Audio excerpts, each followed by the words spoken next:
আপনারা মনে প্রাণের নবী তিনি জানিয়ে দিয়েছেন বন্ধু, শীতের দিনে নবীজি বের হলো। শীতের দিনে নবীজি বের হওয়ার পরে তিনি দেখতে পাইলেন গাছের পাতাগুলো বিরামহীন ভাবে ঝরে ঝরে পড়ছে। পাতাগুলো ঝরতে দেখে তিনি আবু জরকে ডাক দিলেন, রে আবু জর। আবু জর উত্তর দিলেন, লাব্বাইক ইয়া রাসূলুল্লাহ, আমি হাজির। আমার নবীজি গাছের দুইটা ডাল এভাবে ধরলো। ধরার পরে আবু জরকে ডাক দিলেন, আবু জর উত্তর দিলেন, লাব্বাইক ইয়া রাসূলুল্লাহ, আমি হাজির। নবীজি বললেন, আবু জর তুমি চাইয়া দেখো রে, শীতের কারণে শুষ্ক হয়ে গাছের পাতাগুলো ঝরে ঝরে পড়ে যায়। আল্লাহর প্রিয় বান্দাগুলো যখন এই নামাজের মাধ্যমে, নামাজ নামক জিকিরের মাধ্যমে আল্লাহ রাব্বুল আলামিনের কুদরতি কদমে কপালটা লাগায় দিবে সিজদার মাধ্যমে, ওই শীতের দিনের গাছের পাতার মতো তার সমস্ত জীবনের গুনাহগুলো ঝরে পড়ে যায়। তাহলে জিকির করলে লাভ না লস? আপনাকে আমাকে দেখাশোনার জন্য, আপনাকে আমাকে সেফটি দেওয়ার জন্য, আপনাকে আমাকে সুরক্ষিত রাখার জন্য শীতটাকারে পৃথিবীতে ফেরেশতা আসে। একটা টিম যখন আসে আরেকটা টিম চলে যায়। চলে যাওয়ার পরে আল্লাহ রাব্বুল আলামিন ওই ফেরেশতাদের টিমকে প্রশ্ন করে, আমার বান্দাগুলোকে কোন অবস্থায় রেখে এসেছো? ওই ফেরেশতারা সঙ্গে সঙ্গে উত্তর দিয়ে দেয়, আল্লাহ গো, তোমার বান্দাগুলোকে যাওয়ার পরে দেখেছি নামাজ পড়ে, তার মানে জিকির করে। এখন আসার সময়ও দেখে এসেছি তারা জিকিররত অবস্থায়। এগুলো আমাদের জন্য নিয়ামত কিনা? আর জোরে বলেন, নিয়ামত কিনা? বন্ধুরে আমার, নামাজ কমিটির একটু অনুরোধ, নামাজ নিয়ে একটু আলোচনা করার জন্য। এটা আমি না বললেও করতাম, কিন্তু এখনকার মানুষ নামাজি না। এখনকার মানুষ কি না? নামাজি না। জুমার দিনেও মসজিদটা আগে আগে ফিলাপ হয় না, হয়? আমি আপনাদেরকে আজকে বলে যাই, যদি সত্যিকারের নবী প্রেমিক হন, নবীজির এই বয়ানটা মনে রাখবেন বন্ধু। সব দিনের চাইতে উত্তম রূপে শুক্রবারে জুমার দিনে গোসল করবেন। সবচেয়ে সুন্দর যেই পায়জামা পাঞ্জাবি সেগুলো পরবেন, আতর লাগাবেন। সুন্দর করে করে গাড়ি আছে, অটো আছে, রিকশা আছে, সবই আছে, কিন্তু আপনি হেঁটে হেঁটে মসজিদে আসবেন। গাড়িতে করে নয়। নবীজির শিক্ষা বলে, হুজুর অসুস্থ হলে তো সেটা আলাদা কথা। আপনি যখন সবার আগে মসজিদে প্রবেশ করবেন এবং সবার পরে যখন মসজিদ থেকে বের হয়ে যাবেন, নবীজি জানিয়ে দিয়েছে, যখন মসজিদ থেকে বের হয়ে তুমি তোমার বাড়ির দিকে যখন রওনা দিবে, তোমার বাড়ির দিকে রওনা দেওয়ার পরে তোমার বাড়ি যাইতে যতগুলো কদম লাগবে, তোমার বাড়ি যাইতে যতগুলো কাইক লাগবে, কাইক, এবার বুঝতে পারছেন? প্রত্যেকটা কদমের বিনিময় আমার আল্লাহ তোমার আমলনামায় 1 বছরের নফল ইবাদতের সওয়াব দিবে। বন্ধু, ও বন্ধু, ওই বিতুল গ্রামের আমার ভাই, আমার বাবারা, মা গো, ও আমার বোনেরা, হৃদয়ের জানালা করে তোমরা সবাই শোনো, যদি প্রত্যেকের বাড়ি যাইতে বন্ধু 50টা কদম লাগে, 50 বছরের আমলের সওয়াব। যদি 100টা কদম লাগে, 100 বছরের নফল ইবাদতের সওয়াব। এটার কারণ হলো যেই ব্যক্তি সবার আগে আসবে এবং সবার পরে যিনি বের হবে, এই নিয়ামত তার নসিবে জুটবে। এবার আমি আপনাদেরকে বলি, এর বিপরীত দিকে যদি আমি দাঁড়াই, বন্ধু, আজকেও আমি আমার জুমার মসজিদে দেখতে পেয়েছি বন্ধু, অসংখ্য মুসল্লি খতিব সাহেব যখন খুতবা দিচ্ছে তখন দৌড়ে ছুটে আসছে। এটা এত হতভাগা মুসল্লি, আমি আপনাদেরকে বলে দেই বন্ধু, খুতবাটা এতটা পাওয়ারফুল। অনেকেই কিন্তু খুতবা দেওয়ার সময় কথা বলে, অনেকেই কিন্তু আওয়াজ দিয়ে কথা বলে। খুতবা দেওয়ার সময় ঠোঁট দাঁড়িয়ে কথা বলা যাবে না, বসতে হবে নামাজের সুরতে। কিসের সুরতে? মামার বাড়ির মতো বসা যাবে না, আল্লাহর ঘরে জান্নাতের বাগানের মতো বসতে হবে, নামাজের সুরতে বসতে হবে। কেউ যদি আওয়াজ দেয়, ইশারা ইঙ্গিতে তাকে থামাতে হবে। কথা বলে থামানো যায় না। যখন খতিব সাহেব খুতবা দেওয়ার জন্য মিম্বরে দাঁড়িয়ে যায় বন্ধু, তখন ওই ফেরেশতারা আজকে জুম্মার দিনের মুসল্লিদের লিস্ট করার জন্য তারা এসেছে। যখন ইমাম সাহেব খুতবা দেওয়ার জন্য দাঁড়িয়ে যায়, তখন ওই ফেরেশতাগুলো তাদের নোটবুকটাকে বন্ধ করে দেয়, ওই ইমাম সাহেবের খতিব সাহেবের খুতবা শোনার জন্য দাঁড়িয়ে যায়। যেই মুসল্লিটা আজকে সবার পরে আসলো গো, তাই এতটাই হতো বাগারে, তার হাজিরা খাতায় আজকের জুমার নামটা ওঠে না। জোরে কন্যা নাউজুবিল্লাহ। এমন নামাজি হওয়ার চাইতে না হওয়া ভালো কিনা? আরো জোরে বলেন, না হওয়া ভালো কিনা? আপনাদেরকে আমি বন্ধু আরো বলে দিই, মাগরিবের নামাজ এখন বন্ধু 7 রাকাত তো পড়েই না। মাগরিবের নামাজ 3 রাকাত, অনেকেই 2 রাকাত পড়ে না, কিন্তু মাগরিবের ফরজের পড়ে 2 রাকাত। এটা কত বড় নিয়ামত! মাগরিবের পড়ে আছে 2 রাকাত। কয় রাকাত? মাগরিবের পড়ে আছে 2 রাকাত, যোহরে আছে 6 রাকাত। আগে 4 রাকাত সুন্নাত, ফরজের পরে 2 রাকাত সুন্নাত, ফজরে আছে 2 রাকাত, এশার নামাজে আছে বন্ধু 2 রাকাত। এমনি করে করে 5 ওয়াক্ত নামাজের মধ্যে 12 রাকাত সুন্নাত আছে। এই সুন্নাতগুলোর এত বেশি মর্যাদা আমার নবীজি জানিয়ে দিয়েছে, বান্দারে, ও আল্লাহর বান্দা, আমার উম্মতেরা হৃদয় করে তোমরা শুনে রাখো, কেউ যদি জীবন ভর যদি এই 12 রাকাত নামাজ, আবার বলি বন্ধু, যোহরে আছে 6 রাকাত, ফরজের আগে 4 রাকাত, পরে 2 রাকাত, মাগরিবে আছে 2 রাকাত, হিসাব করেন না, ফরজের পরে 8 রাকাত, এশার নামাজে আছে 2 রাকাত, আর ফজরের আগে আছে 2 রাকাত। এই 12 রাকাত নামাজ যে ব্যক্তি আন্তরিকতার সাথে হৃদয় দিয়ে পড়বে, 12 রাকাত সুন্নাত, আমার নবীজি জানিয়ে দিয়েছে, ওই 12 রাকাত সুন্নাত নামাজ পড়ানো ওয়ালা বান্দার জন্য আল্লাহ রাব্বুল আলামিন তিনি নিজেই জান্নাতে ঘর বরাদ্দ করে রেখেছে। আর জোরে বলেন না সুবহানাল্লাহ। নামাজ পড়লে লাভ না লস? আর জোরে বলেন, এত বেশি লাভ বন্ধু। শুধু ফরজ নয়, সুন্নাত নফল তুমি পড়ো। মাগরিবের পরে 6 রাকাত তাওয়াবের নামাজ আছে। কোনো প্রয়োজন ছাড়া অপ্রাসঙ্গিক অগ্রহণযোগ্য কোনো কথা যদি বলা না লাগে বলবেন না। নবীজি যে এইভাবে শিক্ষা দিয়েছেন, মাগরিবের নামাজটা শেষ করে জেন্টেল ভদ্রভাবে বসে যাবেন, 6 রাকাত তাওয়াবের নামাজ পড়বেন। এই আদবের সাথে যদি একদিন মাত্র 6 রাকাত তাওয়াবের নামাজ পড়তে পারো, আমার নবীজি জানিয়ে দিয়েছে, তোমার আমল নামায় 12 বছরের নফল ইবাদতের সওয়াব দেওয়া হবে, শুধু একটি দিনের তাওয়াবের নামাজ পড়ার কারণে। জোরে জোরে বলেন না সুবহানাল্লাহ। বন্ধুরি আমার, শুধু এখানেই ক্ষান্ত নয়, আপনার জীবনের শুরুটা করবেন কেমন করে বন্ধু? এশারের নামাজ যদি আপনি জামাতের সাথে পড়তে পারেন, ফজরের নামাজ যদি আপনি জামাতে পড়তে পারেন, আপনার পুরো সময়টা বন্ধু ইবাদতের মধ্যে গণ্য হবে। আবার আপনার ফজর নামাজের পরে আর একটা মজা আছে বন্ধু, ফজরের নামাজের পরে আপনি ঘুমাবেন না, না ঘুমিয়ে কেউ কোরআন তেলাওয়াত করতে পারেন, কেউ জিকির করতে পারেন। সূর্য যখন উঠে যাবে, ও বন্ধু, এটা মা বোনেরা বেশি পড়ে, ইশরাকের নামাজ। এই নামাজটা যদি বন্ধু কেউ পড়তে পারে, আমার নবীজি বলে দিয়েছেন, এই আদবের সাথে ফজরের নামাজ পড়ার পরে কেউ যদি এইভাবে ইশরাকের নামাজ পড়তে পারো না ঘুমাইয়া, তোমার আমল নামায় একটা উমরা, পরিপূর্ণ একটা উমরা এবং পরিপূর্ণ একটা বড় হজের সওয়াব চলে আসবে। জোরে জোরে বলেন না সুবহানাল্লাহ। বন্ধুরে আমার, ছোট্ট করে বলছি, হযরত ঈসা রুহুল্লাহ একদিন তিনি বন্ধু রাস্তা দিয়ে হেঁটে যায়, আঁকাবাঁকা মেঠুপথে তিনি হাঁটতেছিলেন। হাঁটতে হাঁটতে হাঁটতে হাঁটতে হঠাৎ করে তিনি দেখতে পাইলেন একটা পাখি নিজের ইচ্ছায় তার পুরো শরীরটা ধুলাবালির মধ্যে দোসর করে নিচ্ছে। এখান থেকে উঠে আবার তিনি জলাশয়ে গিয়ে গোসল করছে। এমনি করে করে 5 বার, একবার শরীরটাকে নিচে ময়লা করলো, আরেকবার তিনি ধৌত করলো। এই দৃশ্য দেখে হযরত ঈসা রুহুল্লাহ আশ্চর্য হয়ে গেলেন। ব্যাপার কি, ব্যাপার কি? আল্লাহ রাব্বুল আলামিন খবর পাঠিয়ে দিলেন, ও জিবরাইল, যাও যাও আমার বন্ধু ঈসা রুহুল্লাহর কাছে খবর জানিয়ে এসো, এটা হলো আমার প্রিয় হাবিবুল্লাহ উম্মতের নিদর্শন। বলে হুজুর কেমন নিদর্শন? নিদর্শনটা হলো এমন বন্ধু, হাদিস শরীফের মধ্যে সে অত্যন্ত চমৎকার ভাবে আসসালাতুল খামস ওয়াল জুমআতু ইলাল জুমআ ওয়া রমাদানু ইলা রমাদান মুকাফফিরাতুল লিমা বাইনাহুন্না ইযা তুনিবাতিল কাবাইর। চমৎকার খবর দেখেন। এটার ব্যাখ্যাটা হাদিস শরীফের মধ্যে ব্যতিক্রম ভাবে আসছে।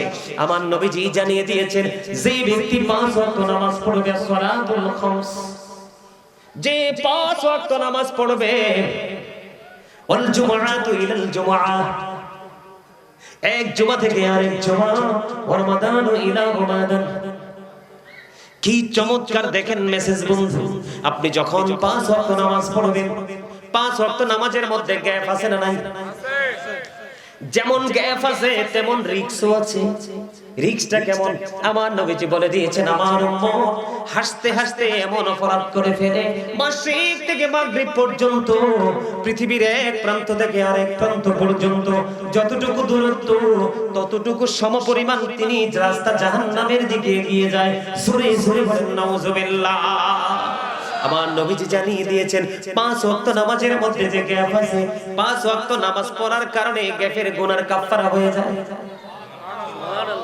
একটা জুমা পড়ে আরেকটা জুমা যখন সঠিকভাবে নিয়ম মেনে পড়বে, একটি জুমার মাঝখানের গুনার কাফারা হয়ে যায়। সবচেয়ে মজার খবর হলো, এক রমজান থেকে আরেক রমজান পর্যন্ত প্রায় 300 দিনের ডিসটেন্স। কতদিন? এই বছর রমজানে ধরেন আপনার 30 দিন, এর পরের বছর ধরেন 30 দিন, 60 দিন চলে গেল। আমি আরো 5 দিন বাদ দিয়ে দিলাম, 60 দিন অবশিষ্ট, একদম সবকিছু কাটছাট করে আছে না নাই? আল্লাহর হাবিব জানিয়ে দিল, আপনি যদি এই বছর রোজা ঠিক মতো রাখতে পারেন, ওই বছরের রোজা যদি ঠিক মতো রাখতে পারেন, তাহলে আপনার ওই 360 দিনের যে 60 দিন চলে গেল, বাকি দিনগুলোর গুনার কাফারা হয়ে যাবে। তবে শর্ত হলো কবিরা গুনাহ থেকে বেঁচে থাকতে হবে। নামাজ পড়লে লাভ না লস? এই নামাজ পড়ার দরকার আছে না নাই? নামাজ হলো জান্নাতের চাবি, নামাজ হলো মুমিনের জন্য মেরাজ। ও বন্ধু, নামাজটা তবে পড়তে হবে কেমন করে?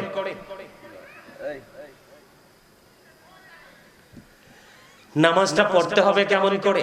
এখন কিন্তু আমরা নামাজ পড়ার পরে অপরাধ থেকে মুক্তি পাই না, পাই রাসূল নির্দেশ মান্য করলো, সেই যে আল্লাহর নির্দেশ মানলো। আল্লাহ আরো বলেছেন, কুল ইন কুনতুম তুহিব্বুনাল্লাহা ফাত্তাবিউনি ইউহিব্বুকুমুল্লাহু ওয়া ইয়াগফির লাকুম যুনুবাকুম ওয়াল্লাহু গফুরুর রহিম। আল্লাহ রাব্বুল আলামিন বলে দিয়েছে, হাবিব আপনি জানিয়ে দেন, কেউ যদি আল্লাহ রাব্বুল আলামিনকে পেতে চাও, তাহলে আমার প্রাণের নবীর কাছে চলে যাও। আল্লাহ বলেছেন, হাবিব কেউ যদি আল্লাহকে পেতে চায়, তাহলে সে আল্লাহর হাবিব সরকারে দো জাহান ইমামুল মুরসালিন রাহমাতুল লিল আলামিনের কাছে যেতে হবে। আপনার আমার প্রাণের নবীকে ভালোবাসতে হবে। আল্লাহ রাব্বুল আলামিন বলে দিয়েছেন, আল্লাহ উইল লাভ ইউ। তখন আল্লাহ আল্লাহর বান্দাগুলোকে ভালোবাসবে, এন্ড ফরগিভ ইউর সিনস। আল্লাহ বলে দিয়েছেন, তার সমস্ত জীবনের গুনাহগুলি maaf করে দিবে। সুন্দর করে বসেন, এ আসেন কাছে, চাচার কাছে আসেন, আপনি আসেন, এদিকে আসেন। আপনারা আলেম মানুষ নিয়ে এভাবে বসেন কেন? আমি তো পারলে আপনাদের সাথেই বসতাম, কিন্তু আমারটা তো পসিবল না। এনে বসা ছাড়া, আর আমি নিচে বসে ওয়াজও করতে পারি না, হয় দাঁড়াইয়া না হয় এমনি বসে। এটা ছোট থাকতে অভ্যাস হয়ে গেছে। আপনি দাঁড়াইয়া ওয়াজে দেন, আমি ইচ্ছা মতো করতে পারবো। দাঁড়াই আমার কাছে আরো মজা লাগে। আলহামদুলিল্লাহ বলেন। কথা কি বুঝতে পারছেন? আল্লাহ বলেছেন, সে বলুন, ইফ ইউ ডু লাভ আল্লাহ, যদি তোমরা আল্লাহকে ভালোবেসে থাকো, ফলো মে মুহাম্মদ সাল্লাল্লাহু আলাইহি ওয়াসাল্লাম, মুহাম্মদ সাল্লাল্লাহু আলাইহি ওয়াসাল্লামের অনুগত হয়ে যাও, আল্লাহ উইল লাভ ইউ, আল্লাহ তোমাদেরকে ভালোবাসবে, এন্ড ফরগিভ ইউর সিনস, আল্লাহ জীবনের গুনাহগুলি maaf করে দিবে। জোরে জোরে সুবহানাল্লাহ, আর জোরে। নবীর কথা শোনাতে রাগ করছে? আপনারা তো রাসূল প্রেমী, কিন্তু প্রেমে একটু ঘাটতি আছে। প্রেমটা টেকসই না। টেকসই ছাড়া কিন্তু কোনো কিছুই টিকে 100% টেকসই হতে হবে। সম্মানিত উপস্থিতি, ডক্টর আহমদ পিয়ারা বাগদাদি পীর সাহেব কেবলা, যিনি বসরা ইউনিভার্সিটির ইংলিশ লেকচারার ছিলেন, শাহপুর দরবার শরীফের পীর সাহেব কেবলা ছিলেন। উনি আমি ছোট থাকতেই পৃথিবী ছেড়ে চলে গেছেন। উনি ওনার কিতাবে উনি চমৎকার ভাবে বলে গেছেন, of all the great religious personalities of our prophet, Muhammad Rasulullah sallallahu alaihi wasallam was the most successful. জোরে জোরে বলেন না সুবহানাল্লাহ, আর জোরে বলেন না সুবহানাল্লাহ। পৃথিবীর বুকে যত নবী রাসূল এসেছে, সকল নবী রাসূলের মধ্যে মোস্ট সাকসেসফুল দ্বারা তিনি সবচেয়ে সফল ব্যক্তিত্ব হিসেবে আখ্যায়িত করেছেন আপনার আমার প্রাণের নবীকে। জোরে জোরে সুবহানাল্লাহ। কিন্তু আমরা সফল হতে পারলাম না, এই ব্যর্থতার দায় কিন্তু এড়ানো যায়? যাবে? যাবে না। যাবেন কি করে? মিয়া ভাই কথা বলেন না। যাবে কি করে? সূরা ইউনূসের 44 নম্বর আয়াতে আল্লাহ রাব্বুল আলামিন বলেছেন, ইন্নাল্লাহা লা ইয়াযলিমুন নাসা শাইয়্যান ওয়ালাকিন্নান নাসা আনফুসাহুম ইয়াযলিমুন। আল্লাহ রাব্বুল আলামিন বলেছে, আল্লাহ আল্লাহর বান্দার উপর জুলুম করে না, বান্দা নিজেই নিজের উপর জুলুম করে। যাবেন কই? যাওয়ার রাস্তা আছে নিও? আল্লাহ বলেছেন, আল্লাহ আল্লাহর বান্দার উপর অত্যাচার করে না, বান্দা নিজেই নিজের উপর অত্যাচার করে। আর অত্যাচার যারা করে আল্লাহ বলেছেন, আল্লাহু লা ইউহিব্বুজ জালিমিন। আল্লাহ বলেছেন অত্যাচারীকে আল্লাহ ভালো বাসেন না। আল্লাহ বলেছেন, ওমালিজ জালিমিনা মিন আনসার। জালেমরা যখন বিপদে পড়বে আল্লাহ বলেছেন, আল্লাহ তাদের জন্য কোনো সাহায্যকারীও রাখে নাই। কোথায় যাবেন সেদিন? আমি আসছি সেই দিকে। আমার আলোচনায় আমি এখনো ঢুকিনি, আরেকটু পরে ঢুকবো।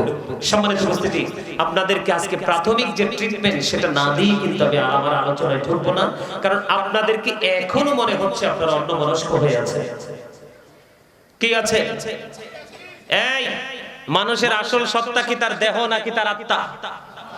আত্মা। মানুষের আসল সত্তা, আসল মানুষ কোনটা? আত্মা। আত্মা। আত্মা আর দেহর ভিতরে পড়ে যাব। আগে এই জায়গাটা শেষ করি। আপনার আমার নবী কি শ্রেষ্ঠ? সকল নবীদেরও নবী, ঠিক কিনা বলেন? আরো জোরে। আমেরিকার যে গবেষক মাইকেল এইচ হার্ট তিনি বক্তব্য দিয়েছেন, the 100 a ranking of the most influential person in the history। 100 জন প্রভাবশালীর তালিকা তিনি করেছেন। ওই তালিকাতে ইনফ্লুয়েন্সিয়াল দ্বারা আপনার আমার প্রাণের নবীকে শ্রেষ্ঠ বলে তিনি আখ্যায়িত করেছেন। আরো জোরে কন্যা সুবহানাল্লাহ। আমার নবীজির শ্রেষ্ঠত্বটাকে বোঝাতে হলে আপনাদেরকে আর কিভাবে বলবো? 1969 সনে নীল আর মস্ট্রম 50 লক্ষ কোটি ডলার ব্যয় করে 2 বন্ধুকে নিয়ে চাঁদের দেশে গেলেন। ওখান থেকে বিন্দু পরিমাণ বালুকণা নিয়ে ফিরে আসলেন। আর আপনার আমার নবী এই পৃথিবী থেকে চাঁদ মাত্র 1,40,000 মাইল দূরে। পৃথিবী থেকে চাঁদ মাত্র 1,40,000 মাইল দূরে। এই পৃথিবী থেকে ইশারা করতে দেরি, চাঁদটা দুটো টুকরা হতে দেরি হয় না। আমি আপনাদেরকে কেমন ভাবে বললে আমার নবীর শান মান ইজ্জত কি বুঝবেন আপনারা আমি জানি না। সম্মানিত উপস্থিতি, বিশ্বের যে অ্যাস্ট্রোনমার, আমি বলছি, আমি কিন্তু রাগ করব। আমার কিন্তু মেজাজ, আমি কিন্তু ভালোর ভালো, আমার মেজাজ কিন্তু গরম হইলে মাথা গরম হয়ে যায়। আমি আপনাদেরকে বলি, স্টপ ইউর মাউথ এভরিবডি। সকলের জবানকে বন্ধ রাখতে হবে। Second condition, you listening my lecture very attentively. আমার কথা সবাইকে মন দিয়ে শুনতে হবে। থার্ড কন্ডিশন, আপনি যদি বলেন আই সে ডোন্ট অ্যাকসেপ্টেবল, আমি বলবো I say go to your seat.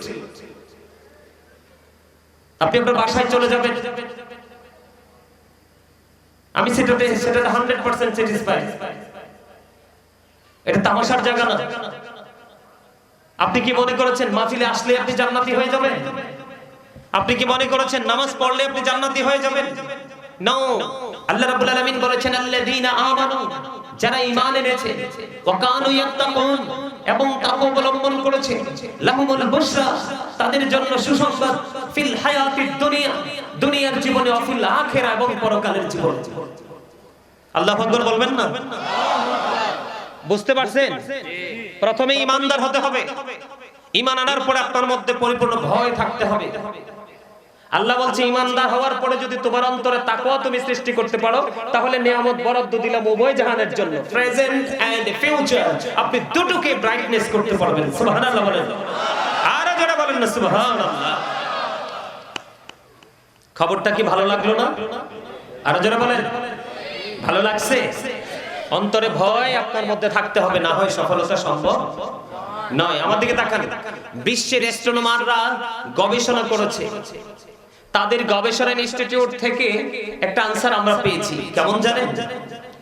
আকাশের মধ্যে 200 crore গ্যালাক্সি আছে। তার মানে আকাশের মধ্যে 200 কোটি ছায়াপথ আছে। প্রত্যেকটা ছায়াপথের মধ্যে 10,000 কোটি করে তারকা আছে। একটা তারকার নাম খেয়াল করবেন, আকাশের মধ্যে 200 কোটি ছায়াপথ আছে। প্রত্যেকটা ছায়াপথের মধ্যে 10,000 কোটি করে তারকা আছে। এর মধ্যে একটা তারকার নাম হলো নিউট্রন স্টার। এই নিউট্রন স্টার তারকাটার 1 চা চামচ পদার্থের ওজন হলো 1000 মিলিয়ন টন। আল্লাহু আকবার বলেন। আর জোরে বলেন আল্লাহু আকবার। 1000 মিলিয়ন টন। কল্পনা করা যায়? এত ওজন যে আকাশটা সহ্য করতে পারে, ধারণ করতে পারে, কোনো খুঁটি আছে? কোনো খুঁটি আছে? নেই, কোনো খুঁটি নেই। কিন্তু তারপরেও আকাশটা বিরামহীন ভাবে অনায়াসে সেটাকে বহন করেই যাচ্ছে, ঠিক কিনা বলেন? কোন ধরনের কোনো অসুবিধা নেই। এখানে আসলাম কেন জানেন? নবীকে বোঝানোর জন্য, এবং শেষটা অত্যন্ত চমৎকার সেটা বোঝানোর জন্য। এত লোড সহ্য করেছে, কোনো খুঁটি নেই। আছে? কোনো খুঁটি নেই। এত এত ওজন যে ধারণ করতে পারে সে আকাশকে আল্লাহ কোরআন দিতে চাইলে আকাশ কোরআনটা নিতে রাজি হলো না। জমিনের বুক ছেড়ে বিশাল নদী, জমিনের উপরে বিশাল বিশাল অবকাঠামো, কিন্তু আল্লাহ রাব্বুল আলামিন জমিনকে এত পাওয়ার দিল, কিন্তু কোরআন নিতে চাইলেন, কোরআন নিতে চাইলো না। দিতে চাওয়ার কারণে কোরআন নিতে রাজি হয়নি জমিন। আপনার আমার প্রাণের নবী এমন একজন নবী, ওনার কাছে চলে আসলো ওহীর মাধ্যমে ওনার সিনায় 30 পারা কোরআন। আপনারা আবার মনে করেন না এখন আমরা যেরকম দেখে দেখে পড়ি এইভাবে কিন্তু কোরআনটা নবীজির কাছে আসেনি। নবীর জামানায় কোরআনটা লিখিত ছিল না। আবু বকর সিদ্দিক রাদিয়াল্লাহু তাআলা আনহুর জামানায় কোরআনটা লিখিত ছিল না। হযরত ওমর রাদিয়াল্লাহু তাআলা আনহুর জামানায় কোরআনটা লিখিত ছিল না। কোরআনটা লিখিত আকারে রূপ নিয়েছে হযরত ওসমান জিন নূরাইন রাদিয়াল্লাহু তাআলা আনহুর জামানায় এসে। তাহলে আগের অবস্থাটা কেমন ছিল? ভালো। তো এই জন্য কেন এখানে আসলাম? আল্লাহ রাব্বুল আলামিন একদিকে নবী কি আল কোরআন, the ultimate miracle, the ultimate miracle 19 of the holy Quran. কোরআন শুধু ধর্মগ্রন্থই নয়, প্রাচুর্যপূর্ণ বিজ্ঞানের এক মহা উৎস, সাক্ষী বিজ্ঞানময় কোরআন। এই কোরআন থেকে আজকে বিজ্ঞান এসেছে, বিজ্ঞান থেকে আজকে আধুনিক প্রযুক্তি এসেছে, আর কোরআনটা আসলো কার কাছে? আপনার আমার প্রাণের নবীর কাছে। এজন্য আমার প্রিয় একটা গজল আছে, আমি প্রায় সবে গাই, আপনারা শুনছেন কিনা জানি না। বিজ্ঞানীদের বিজ্ঞানী অঙ্গ নবীজি, এমন দয়াল নবী খুঁজা হেবানি, এমন দয়াল নবী আর হেবানি। বিজ্ঞানীদের বিজ্ঞানী অঙ্গ নবীজি, বিজ্ঞানীরা রকেট যোগে চাঁদের দেশে যায়, অঙ্গ নবী রকেট ছাড়া মেরাজ শরীর যায়। আরে ওই যুগে কি রকেট বিমানে কোন ছিল নি? বলো ওই যুগে কি রকেট বিমানে কোন ছিল নি? বিজ্ঞানীদের বিজ্ঞানী অঙ্গ নবীজি। আপনারা গজল পছন্দ করেন না, এটাও বুঝলাম। করে না কইতু, আরে কইতেন পারেন নাই তো কি হইছে? হাসতেও তো পারেন নাই। একটু ব্যতিক্রম না? নোয়াখালীর ভাষায় গাইছি, আমার তো ভাষা নোয়াখালী না। নোয়াখালীর ভাষা একটু বাঁকা বাঁকা করে গাইছি। আপনারা তো সবাই হাসের কথা, হাসতেও পারেন না। এই মিয়া, যেই মানুষটা ফ্রিলি হাসতে না পারবে, আল্লাহ রাসূল বলেছেন ওটা হার্ট অ্যাটাক করে মারা যাবে, এবং এটার শরীরের মধ্যে অসংখ্য রোগ আক্রান্ত হবে, আক্রমণ করবে। আমি আজকে সেই বিষয় নিয়ে আজকে আপনাদেরকে কয়েকটা করব, সাজেশন দিব আজকে শারীরিকভাবে সুস্থ থাকার জন্য রাসূল কি বলেছেন, এখানেও আমি একটু আলোচনা করব। তবে আমার এই জায়গাটা একটু ক্লিয়ার করি আপনাদেরকে বোঝানোর জন্য। আমি কি বুঝাইতে চাই শুধু খেয়াল করবেন। সম্মানিত উপস্থিতি, যেটা বলতে চেয়েছিলাম যে আকাশের মধ্যে আল্লাহ রাব্বুল আলামিন এত ওজন ধারণ করার ক্ষমতা দিল, খুঁটি ছাড়া আকাশটা কোরআন নিতে পারলো না। কোরআনটা আসছে আপনার আমার প্রাণের নবীর কাছে, আর আসার আগে কিন্তু শানে নজুল তৈরি হয়েছে। তার মানে ব্যাকগ্রাউন্ড আগে তৈরি হয়েছে। কি চমৎকার দেখেন বিষয়টা। এখন এই জায়গাতে আসলাম কেন জানেন? আল্লাহ রাব্বুল আলামিন বলেছে আমি তোমাদেরকে দুটো জিনিস দিয়েছি, এই দুটোকে যদি তুমি আঁকড়ে ধরতে পারো তাহলে তোমার জীবন কি হয়ে যাবে? চিরস্থায়ীভাবে সফল হয়ে যাবে। চিরস্থায়ীভাবে সফলতা অর্জন করতে হলে তোমাকে দুটো জিনিসকে আঁকড়ে ধরতে হবে, ঠিক কি না? আল্লাহ is only known for his law and light for eternal success. Allah is only known for his law and light for eternal success. আল্লাহ সব কিছুর মালিক, কিন্তু মালিক হওয়ার পরও আপনাকে আমাকে দুটো অপশন দিয়েছে। কয়টা? ল এন্ড লাইট। লাইট হলো ইংলিশ শব্দ, এটার বাংলা হলো আলো, আর আরবিতে যদি বলি আল্লাহর কোরআনের ভাষায় বলা হয় নূর। এখন নূর কইলেও তো অনেকের মাথা গরম হয়ে যায়, নূরের মিনিং বুঝে না, নূর বললেই গরম হয়ে যায়। আচ্ছা, নবী কি নূর না? নবীজি আসার পরে কি পৃথিবী থেকে চিরতরে অন্ধকার দূর হয়ে গেছে না? নারীদের কি জীবিত মেরে ফেলার প্রথা উঠে গেছে না? তো যেখান থেকে অন্ধকার দূর হয়ে যায় সেই জায়গাটাই তো নূরানি। কথা বলেন না কেন? নবীকে নূর বললে অনেকে মানেই না। সম্মানিত উপস্থিতি, তাহলে ল এন্ড লাইট, কোরআন এবং রাসূল, এই দুটো জিনিস আল্লাহ রাব্বুল আলামিন আমাদেরকে দিয়েছেন, দুটোকে যদি আমরা আঁকড়ে ধরতে পারি তাহলে আমরা সফল হয়ে যাব। আর এই দুটোকে আপনাকে আমাকে পেতে হলে যেতে হবে কার কাছে? হক্কানি আলেমদের কাছে, হক্কানি আল্লাহর ওলিদের কাছে। তাহলে আপনি আমি আমরা সফল হতে পারবো। সুবহানাল্লাহ বলেন। এবার আসেন, আমি একটু আগে জিকির নিয়ে কথা বলেছি, কি নিয়ে? এখন জিকিরের মধ্যে একটা অপশন আছে সুবহানাল্লাহ আলহামদুলিল্লাহ যাই হোক সবই বললাম, কিন্তু নামাজ তো একটা জিকির। এটা গুরুত্বপূর্ণ, ধনী গরিব সুখী দুঃখী সবার জন্যই কি এটা ফরজ। বন্ধুরে আমার গভীরভাবে খেয়াল করেন বন্ধু, এখন মোটামুটি শীত, আস্তে আস্তে করে শীতটা গভীর হয়ে যাবে। আপনারা আমার প্রাণের নবী তিনি জানিয়ে দিয়েছেন বন্ধু, শীতের দিনে নবীজি বের হলো। শীতের দিনে নবীজি বের হওয়ার পরে তিনি দেখতে পাইলেন গাছের পাতাগুলো বিরামহীন ভাবে ঝরে ঝরে পড়ছে। পাতাগুলো ঝরতে দেখে তিনি আবু জরকে ডাক দিলেন, রে আবু জর। আবু জর উত্তর দিলেন, লাব্বাইক ইয়া রাসূলুল্লাহ, আমি হাজির।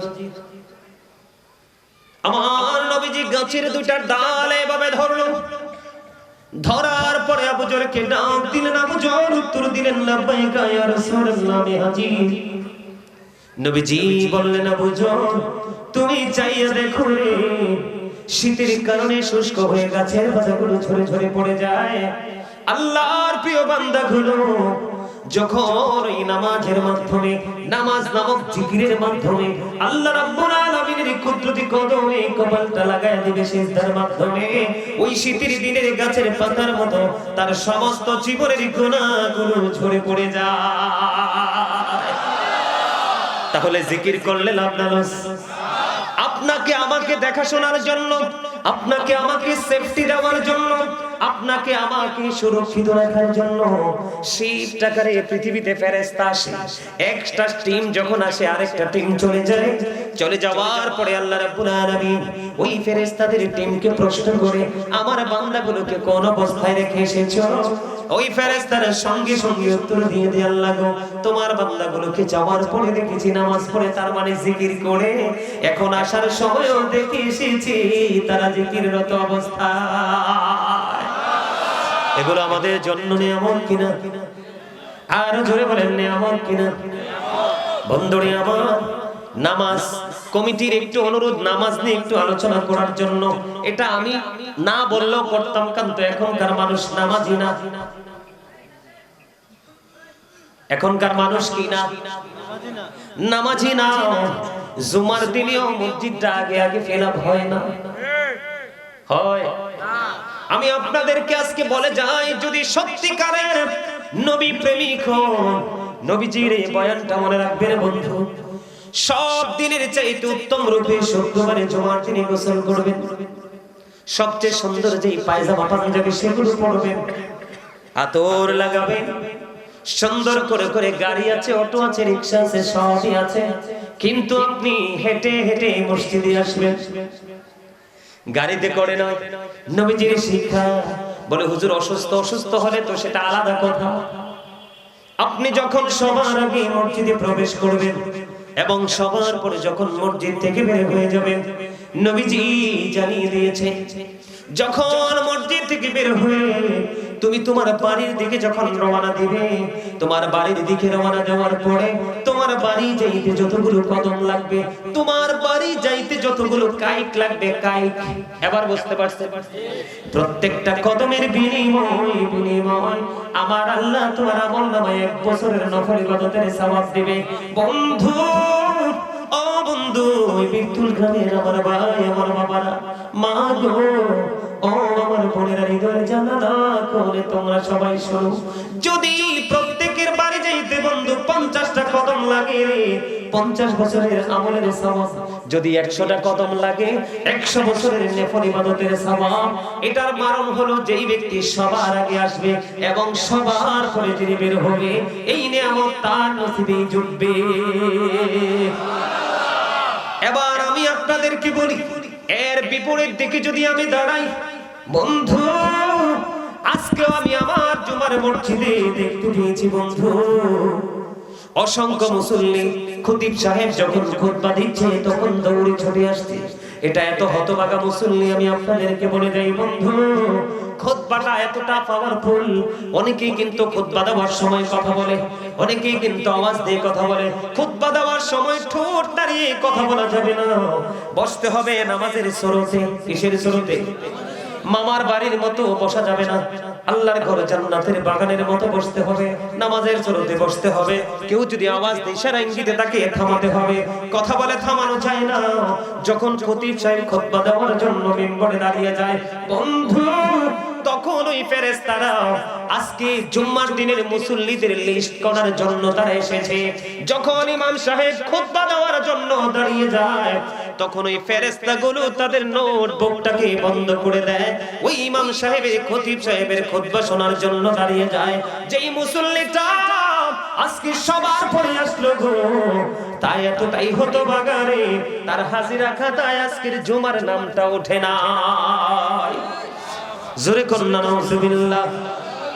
এমন নামাজি হওয়ার চাইতে না হওয়া ভালো কিনা? আরো জোরে বলেন, না হওয়া ভালো কিনা? আপনাদেরকে আমি বন্ধু আরো বলে দিই, মাগরিবের নামাজ এখন বন্ধু 7 রাকাত তো পড়েই না। মাগরিবের নামাজ 3 রাকাত, অনেকেই 2 রাকাত পড়ে না, কিন্তু মাগরিবের ফরজের পড়ে 2 রাকাত। এটা কত বড় নিয়ামত! মাগরিবের পড়ে আছে 2 রাকাত। কয় রাকাত? মাগরিবের পড়ে আছে 2 রাকাত, যোহরে আছে 6 রাকাত। আগে 4 রাকাত সুন্নাত, ফরজের পরে 2 রাকাত সুন্নাত। ফজরে আছে 2 রাকাত, এশার নামাজে আছে বন্ধু 2 রাকাত। এমনি করে করে 5 ওয়াক্ত নামাজের মধ্যে 12 রাকাত সুন্নাত আছে। এই সুন্নাতগুলোর এত বেশি মর্যাদা আমার নবীজি জানিয়ে দিয়েছে, বান্দারে, ও আল্লাহর বান্দা, আমার উম্মতেরা হৃদয় করে তোমরা শুনে রাখো, কেউ যদি জীবন ভর যদি এই 12 রাকাত নামাজ, আবার বলি বন্ধু, যোহরে আছে 6 রাকাত, ফরজের আগে 4 রাকাত, পরে 2 রাকাত, মাগরিবে আছে 2 রাকাত। হিসাব করেন না, ফরজের পরে 8 রাকাত, এশার নামাজে আছে 2 রাকাত, আর ফজরের আগে আছে 2 রাকাত। এই 12 রাকাত নামাজ যে ব্যক্তি আন্তরিকতার সাথে হৃদয় দিয়ে পড়বে, 12 রাকাত সুন্নাত, আমার নবীজি জানিয়ে দিয়েছে, ওই 12 রাকাত সুন্নাত নামাজ পড়ানো ওয়ালা বান্দার জন্য আল্লাহ রাব্বুল আলামিন তিনি নিজেই জান্নাতে ঘর বরাদ্দ করে রেখেছে। আর জোরে বলেন না সুবহানাল্লাহ। নামাজ পড়লে লাভ না লস? আর জোরে বলেন, এত বেশি লাভ বন্ধু। শুধু ফরজ নয়, সুন্নাত নফল তুমি পড়ো। মাগরিবের পরে 6 রাকাত তাওয়াবের নামাজ আছে। কোনো প্রয়োজন ছাড়া অপ্রাসঙ্গিক অগ্রহণযোগ্য কোনো কথা যদি বলা না লাগে বলবেন না। নবীজি যে এইভাবে শিক্ষা দিয়েছেন, মাগরিবের নামাজটা শেষ করে জেন্টেল ভদ্রভাবে বসে যাবেন, 6 রাকাত তাওয়াবের নামাজ পড়বেন। এই আদবের সাথে যদি একদিন মাত্র 6 রাকাত তাওয়াবের নামাজ পড়তে পারো, আমার নবীজি জানিয়ে দিয়েছে, তোমার আমল নামায় 12 বছরের নফল ইবাদতের সওয়াব দেওয়া হবে, শুধু একটি দিনের তাওয়াবের নামাজ পড়ার কারণে। জোরে জোরে বলেন না সুবহানাল্লাহ। বন্ধুরি আমার, শুধু এখানেই ক্ষান্ত নয়, আপনার জীবনের শুরুটা করবেন কেমন করে বন্ধু? এশারের নামাজ যদি আপনি জামাতের সাথে পড়তে পারেন, ফজরের নামাজ যদি আপনি জামাতে পড়তে পারেন, আপনার পুরো সময়টা বন্ধু ইবাদতের মধ্যে গণ্য হবে। আবার আপনার ফজর নামাজের পরে আর একটা মজা আছে বন্ধু, ফজরের নামাজের পরে আপনি ঘুমাবেন না। না ঘুমিয়ে কেউ কোরআন তেলাওয়াত করতে পারেন, কেউ জিকির করতে পারেন। সূর্য যখন উঠে যাবে, ও বন্ধু, এটা মা বোনেরা বেশি পড়ে, ইশরাকের নামাজ।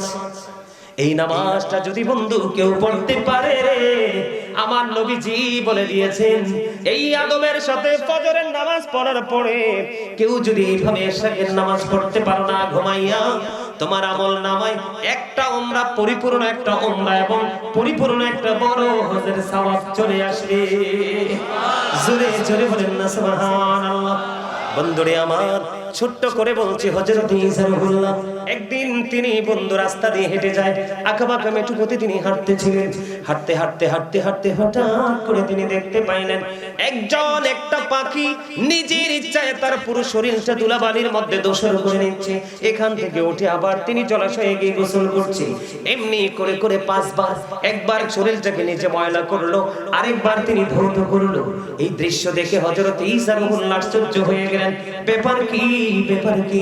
আল্লাহ রাব্বুল আলামিন খবর পাঠিয়ে দিলেন, ও জিবরাইল যাও যাও আমার বন্ধু ঈসা রুহুল্লাহর কাছে খবর জানিয়ে এসো, এটা হলো আমার প্রিয় হাবিবুল্লাহ উম্মতের নিদর্শন।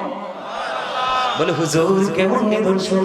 নিদর্শনটা হলো এমন বন্ধু, হাদিস শরীফের মধ্যে সে অত্যন্ত চমৎকার ভাবে আসসালাতুল খামস ওয়াল জুমআতু ইলাল জুমআ ওয়া রমাদানু ইলা রমাদান মুকাফফিরাতুল লিমা বাইনাহুন্না ইযা তুনিবাতিল কাবাইর। চমৎকার খবর দেখেন, এটার ব্যাখ্যাটা হাদিস শরীফের মধ্যে ব্যতিক্রম ভাবে আসছে। আমার নবীজি জানিয়ে দিয়েছেন, যে ব্যক্তি 5 ওয়াক্ত নামাজ পড়বে, সালাতুল খামস, যে 5 ওয়াক্ত নামাজ পড়বে, ওয়াল জুমআতু ইলাল জুমআ, এক জুমা থেকে আরেক জুমা, ওয়া রমাদানু ইলা রমাদান। কি চমৎকার দেখেন মেসেজ বন্ধু। আপনি যখন 5 ওয়াক্ত নামাজ পড়বেন, 5 ওয়াক্ত নামাজের মধ্যে গ্যাপ আছে না নাই? যেমন গ্যাপ আছে তেমন রিস্কও আছে। রিস্কটা কেমন? আমার নবীজি বলে দিয়েছেন, আমার উম্মত হাসতে হাসতে এমন অপরাধ করে ফেলে, মাশরিক থেকে মাগরিব পর্যন্ত, পৃথিবীর এক প্রান্ত থেকে আরেক প্রান্ত পর্যন্ত যতটুকু দূরত্ব, ততটুকু সমপরিমাণ তিনি রাস্তা জাহান্নামের দিকে এগিয়ে যায়। জোরে জোরে বলেন নাউজুবিল্লাহ। আমার নবীজি জানিয়ে দিয়েছেন, 5 ওয়াক্ত নামাজের মধ্যে যে গ্যাপ আছে, 5 ওয়াক্ত নামাজ পড়ার কারণে গ্যাপের গুনার কাফারা হয়ে যায়।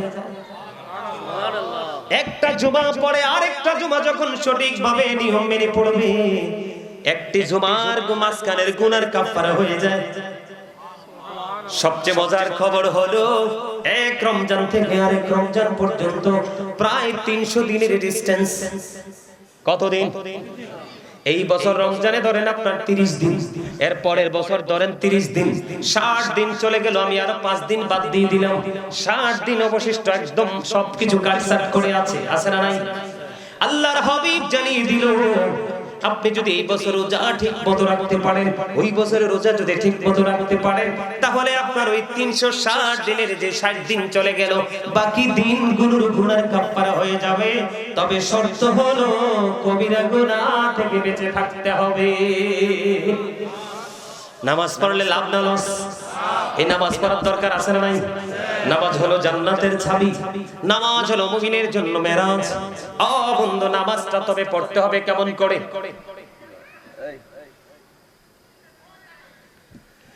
নামাজটা পড়তে হবে কেমন করে? এখন কিন্তু আমরা নামাজ পড়ার পরে অপরাধ থেকে মুক্তি পাই না। পাই?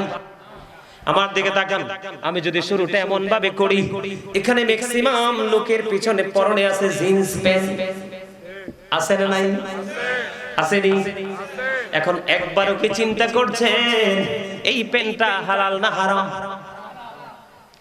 আমি আপনাদেরকে বলি, যখন কোন মানুষকে আপনি নামাজে সিজদা দিতে দেখবেন, রুকু দিতে দেখবেন, পিছনের কাতার থেকে 100% তার লজ্জাস্থান আর একজন দেখে কি দেখে না? আছে না নাই? আপনারা আমার সাথে রাগ করিয়েন না, শিক্ষা নিয়ে যান। আল্লাহ রাব্বুল আলামিন কোরআনে বলেছেন, 3 শ্রেণীর পোশাক আমাদের জন্য দিয়েছে। কয় শ্রেণী? একটা হলো লজ্জাস্থান ঢাকার পোশাক, আর একটা হলো বন্ধু সাজের পোশাক, আর একটা হলো লিবাসুত তাকওয়া, যালিকা খায়র, আর একটা হলো তাকওয়ার পোশাক। কিসের পোশাক? তাকওয়ার পোশাক। নবী জানিয়ে দিয়েছেন, আল্লাহ পবিত্র কালামে হাকিমে বলেছেন, আল্লাহর কাছে 3টি পোশাকের মধ্যে সবচেয়ে উত্তম পোশাক হলো বন্ধু তাকওয়ার পোশাক। আপনারা মনে করেন শুধু নারীদের জন্য পর্দা করা ফরজ? না না, পুরুষের জন্য পর্দা ফরজ। ও যুবক বন্ধু, তোমরা আমার দিকে তাকাও, এই দিক দিয়ে পুরুষের উপর দিয়ে থাকবে নাভি বরাবর, অথবা নাভির উপরে কোনোভাবে 1 সুতা পরিমাণ নাভির নিচে যাওয়া যাবে না, আর নিচের দিক দিয়ে থাকবে টাকনোর উপরে। এই পরিমাণ জায়গা ঢেকে রাখা মুসলমান পুরুষের জন্য ফরজ। আমার নবীজি একদিন মসজিদে বসে আছেন, হঠাৎ করে তিনি দেখতে পাইলেন একজন লোক এসে তিনি ওযু বানাইয়া নামাজের নিয়ত বেড়ে ফেললেন। আমার নবীজি বললেন, তুমি ওযু করে এসো, কিন্তু তিনি তো নামাজের নিয়ত করে ফেলেছেন।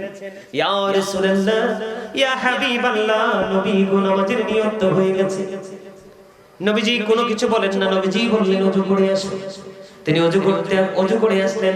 অজু করে এসে তিনি আবার বন্ধু নামাজের নিয়ত বাঁধলেন। আবার নবীজি বললেন তুমি অজু করে আসো। দুইবার তিনি নবীজি অনুমতি দিলেন তুমি অজু করে আসো, কিন্তু তিনি তো নামাজের নিয়ত করে ফেলেছে। বন্ধু নামাজের নিয়ত তো তিনি করে ফেলেছে, এখন তিনি কি করবেন? এখন তিনার কি করার আছে? তৃতীয়বার আবার যখন ওনাকে বলা হলো তিনবার ওযু করে এসো, এবার নবীজিকে প্রশ্ন করা হলো ইয়া রাসূলুল্লাহ, নবী গো বারবার বলতেছেন ওযু করার জন্য গো নবী, ও নবী কেন গো আমার নবীজি একটা ডাক দিয়ে বললেন সেই যে পোশাকটা পরেছে সেটা শরীয়তের সীমা ওভারটেক করেছে, এই জন্য সে সারাটা জীবন যদি নামাজ পড়ে তার নামাজ কবুল হবে না, কারণ তার পোশাকটা থাকতে হবে টাকনুর উপরে। এটা ঈমানদারের জন্য ফরজ, কিন্তু আপনাদের মা বোনদের জন্য ফরজ নয়, তাদেরটা ঢেকে রাখা একেবারে ফরজ। কথা কি বুঝে আসছে? আমার কথা কি আপনারা বুঝতে পেরেছেন? তাহলে এটাকে অবহেলা করা যাবে? আরো জোরে বলেন যাবে। জুম্মার দিনে অনেক যুবক এবং মধ্যবয়সী ছেলেদেরকে দেখা যায় ওয়াক্তিয়া নামাজে অনেক সময় দেখা যায় টকটকে লাল জামা পরে আসে অনেকেই। বন্ধু আমি আজকে আপনাদেরকে বলে দেই, যেহেতু নামাজের সাথে এই বিষয়গুলো যুক্ত, আমি আপনাদেরকে বলে দেই টকটকে লাল জামা পরে আসছিলেন এক ব্যক্তি, আমার নবীজিকে দেখে একবার সালাম দিলেন, নবীজি তার সালামের জবাব দিলেন না। দ্বিতীয়বার আবার আমার নবীজিকে সালাম দিলেন, নবীজি দ্বিতীয়বার সালামের জবাব দিলেন না। ইয়া রাসূলুল্লাহ কেন গো, ও প্রাণের নবী কেন গো আপনি তার সালামের জবাব দিলেন না? নবীজি জানিয়ে দিয়েছেন, হাদিস শরীফের মধ্যে এসেছে একটা ঈমানদার পুরুষের জন্য লাল জামা পরা, টকটকে লাল জামা পরা মাকরুহ তাহরিমি, তার মানে এটা হারামের অন্তর্ভুক্ত। দুইটা লাল জামা পরে নবীজিকে সালাম দিয়েছেন, নবীজি তার সালামের জবাব দেয়নি। আপনি মসজিদে যাইতে হলে, নামাজে দাঁড়াতে হলে পোশাকের দিকেও খেয়াল রাখতে হবে। এখন আপনি মনে মনে ভাবতে পারেন যে হুজুর আমি নিচে দিয়ে টাকনোটা বটে দিব, আমি মেনে নিলাম আপনি নিচে দিয়ে টাকনোটা বটে দিবেন, টাকনোর উপরে উঠিয়ে দিবেন, কিন্তু বন্ধু হাজার চেষ্টা করলেও ফ্যানটা ছিঁড়া এবং কাটা ছাড়া নাভির উপর উঠাইতে পারবেন না। এটা হলো বেঈমান কাফেরদের একটা অপকৌশল। কথা বুঝেন নাই? আমার কথা বিশ্বাস করেন? বেঈমানেরা আপনার আমার বন্ধু না শত্রু। ইন্নাল কাফিরিনা কানু লাকুম আদুওয়াম মুবিনা, আল্লাহ বলেছেন the heretics are the eternal enemy of the believers। ঈমানদারদের প্রকাশ্য শত্রু হলো বেঈমান কাফেররা। জোরে জোরে বলেন না নাউযুবিল্লাহ। এই মিয়া আমি যে কইছি মুরব্বিদের অন্তর হলো আল্লাহ নবীর প্রেমে ভরা, যুবক যুবতীদের অন্তর হলো হিংসা গরিমা নোংরামি এই সব কিছুতে ভরা। আপনি দেখেন আপনাদের এলাকার যুবক ম্যাক্সিমাম টুপি ছাড়া। এগুলা কারে ফলো করে জানেন? ওই যে নেইমারকে, মেসিকে, এদেরকে ফলো করে। এই হাসবেন না, আমি হাসাতে আসিনি এখানে, রিয়েল যেটা বলেছি। একটার মাথা দেখেন গোল নাই, আল্লাহ কিন্তু সবটির মাথা গোল করে বানাইছে। দেখেন একটার মাথা ডিজিটাল রেল লাইন, আরেকটার মাথা ধান জারার কুলা, আরেকটার মাথার মাতালুটা হলো বাবুই পাখির বাসা। আছে না নাই? একটা চুল কাটার স্টাইলও শরীয়ত সম্মত নয়। আমার আলোচনা সেদিকে না, আমি তোমাদেরকে শুধু বুঝাইতে চাই বেঈমান কাফেররা আমাদেরকে ফলো করবে, কারণ আমরা হলাম শ্রেষ্ঠ জাতি। আমরা কি? তারা আমাদের কাছ থেকে শিক্ষা নিবে। আফসোস লাগে আমরা তাদের কাছ থেকে ফ্যাশন শিখছি। শিখতে শিখতে এতটাই ফ্যাশনেবল হয়েছি, মহিলারা কাপড় পরার পরেও তাদের বডি দেখা যায়। নবীজি বলেছে যে নারী পোশাক পরার পরেও তার অঙ্গ দেখা যায়, সেই নারীটা উলঙ্গিনী, ল্যাংটা। নাউজুবিল্লাহ বলেন না? আছে না নাই? আরে যারা বলেন এগুলো থেকে বাঁচার দরকার আছে না নাই? আরে যারা জিন্স প্যান্ট পরা যাবে না? পড়তে পারবেন না কেন? যদি আপনি ওই সিস্টেমে বানাতে পারেন, আপনার পছন্দ, আমার কোনো সমস্যা নাই। এই দিক দিয়ে নাভি বরাবর, নিচের দিক দিয়ে টাকনোর উপরে। বুখারী শরীফের মধ্যে ছোট্ট একটা হাদিস বন্ধু নিজের চোখে দেখে একাধিকবার পড়েছি। আপনার আমার প্রাণের নবী জানিয়ে দিয়েছে টাকনোর নিচে যে ব্যক্তি ইচ্ছে করে করে পোশাক পরবে রে, সে যত বড়ই বুজুর্গ, যত বড়ই নামাজি হোক, তার ঠিকানা হলো ওই হেল। You have to go to hell, চলে যেতে হবে জাহান্নামে। বাঁচতে পারবা না আর আজকের পর থেকে যদি ওই প্যান্টটাকে ওই পোশাকটাকে বয়কট করতে পারো, আল্লাহ বলবি গো টু প্যারাডাইস, জান্নাতে চলে যাও। সুবহানাল্লাহ বলেন। দেখেন ইসলাম কোনো কিছু গ্যাপ রাখে নাই, ফাঁক রাখে নাই। আবু বকর সিদ্দিক রাদিয়াল্লাহু তাআলা একদিন আমার নবীকে ডেকে ডেকে বললেন, নবী গো, ও প্রাণের নবী, আমার পোশাকটা তো মাঝে মাঝে টাকনুর নিচে চলে যায়, যখন চলে যায় আমি আবার এটাকে তাড়াতাড়ি করে উপরে উঠাই ফেলি। ইয়া রাসূলুল্লাহ, আমি কি সেটার জন্য সাজার আওতায় আসবো গো? আমার নবীজি বললেন, না রে না আবু বকর না, যেই ব্যক্তিটা চলে যাওয়ার সাথে সাথে আল্লাহকে ভয় করবে, কি করবে? আল্লাহকে ভয় করবে, ওই হাসরের দিনে জবাব দিতে হবে। যেই কোনো নোংরামি থেকে সে বিচারের কথা মনে করে ভয় অন্তরে সঞ্চার করে সে অপরাধ থেকে বেঁচে থাকবে। আমার নবীজি জানিয়ে দিয়েছেন, আল্লাহর কোরআন সাক্ষী দিয়েছে, তার জন্য আমার আল্লাহ দুইটা জান্নাত বরাদ্দ করে দিয়েছে। আর জোরে সুবহানাল্লাহ। বন্ধুরে আমার, এই জন্য আমি আপনাদেরকে বলে দেই, জিন্স প্যান্ট পরতে পারবেন। আবু বকর সিদ্দিক যখন প্রশ্ন করলেন, নবীজি বললেন, উঠানোর সাথে সাথে তুমি সাজা থেকে মুক্ত হয়ে যাবা। ওই ব্যক্তির জন্য কোনো সাজা নাই। আপনি প্যান্ট পরেন, ট্রাউজার পরেন, লুঙ্গি বলেন, পায়জামা বলেন, যেটাই আপনি পরেন, আপনি শরীয়ত সম্মত পরেন, আল্লাহ পাইবেন, দেখতেও সুন্দর লাগে। দেখবেন অনেক সময় দেখবেন অফিশিয়াল ম্যান যারা অফিশিয়াল জব করে, দেখবেন তারা গলায় টাই ঝুলায়, উপরে প্যান্টটা নাভি বরাবর, টাকনুর নিচে দেখবেন প্যান্টটা, উপরে একটা ব্লেজার লাগায় অথবা কোটি লাগায়, দেখবেন এদেরকে কি হিরোর মতো দেখা যায়। কথা বলেন না কেন? আজকের পরে একটু ফলো করবেন, দেখবেন তাদেরকে কত স্মার্ট দেখা যায়। আর যেগুলো প্যান্টটা নিচের দিকে ঝুলে ঝুলে থাকে, পায়ের প্যানের নিচটা মুড়ার নিচে চলে যায়, এদেরকে দেখলে একটু কি জানি মনে হয়, বলবো না, সেটা খুব নোংরা একটা ভাষা, সেদিকে বলবো না। আপনাদেরকে শুধু এইটুকু বলবো, এই অভিশপ্ত পোশাক থেকে বাঁচতে হবে এবং নামাজের ক্ষেত্রে 100% সেটাকে বয়কট করতে হবে। এই বেঈমানেরা কৌশল করে আমাদের হাত থেকে মেসওয়াক নিয়ে গেছে, ব্রাশ দিয়ে দিয়েছে, কথা বলেন না কেন? কৌশল করে আমাদের বাড়ির ফুরকানিয়া মাদ্রাসার দরজায় তালা ঝুলিয়ে দিয়েছে। ওই ভোর রাত্রিতে প্রস্তুতি নিতে হয়, কিন্ডারগার্টেন প্রকাশ করে দিয়েছে। আমাদের শরীয়ত সম্মত পোশাককে কেড়ে নিয়ে বন্ধু গন্ডারের চামড়ার মতো জিন্স প্যান্ট আবিষ্কার করে দিয়েছে, ঠিক কিনা বলেন? এমনি করে করে কৌশল করে করে মুসলমানিত্ব হরণ করে নিচ্ছে, শুধু দুইটা টাকার লোভ দেখায়। বন্ধু আমি আপনাদেরকে বলে দিতে চাই, এই গেল একটা সাবজেক্ট। আর একটা হলো আমাদের মনোযোগের বিষয়। নামাজের মধ্যে আমাদের কোনো মনোযোগ থাকে না, এই কারণে নামাজ দিয়ে আমরা কোনো বেনিফিশিয়ারি হতে পারি না। কথা কি বুঝতে পারছেন? আপনারা সত্যিকারের বেনিফিশিয়ারি হতে পেরেছেন? পারেননি। নামাজ পড়ছেন ঠিকই, উপযুক্ত মেয়ের বিয়ে হয় না, উপযুক্ত ছেলের চাকরি হয় না, ঠিক কিনা বলেন?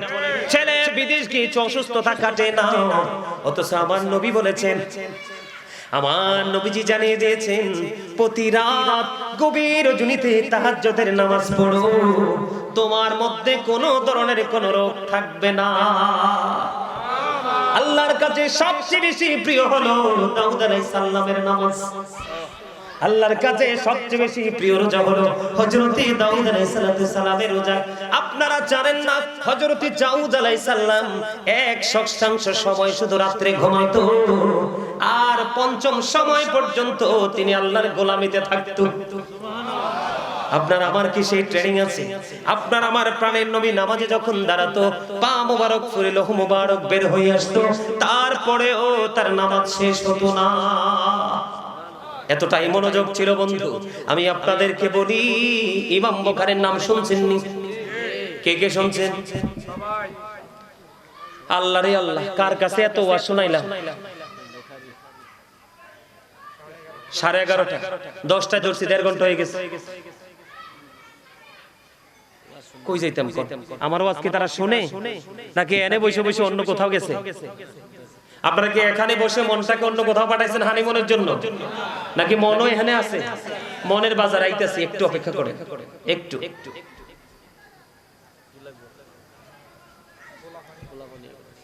এই জালিবেত নিয়ে যান, এই লাল মিয়া ভাই, জালিবেত নিয়ে যান, একটু পানি দেন। একটারে বাড়ি দিলে দেখবেন সব পালাইছে।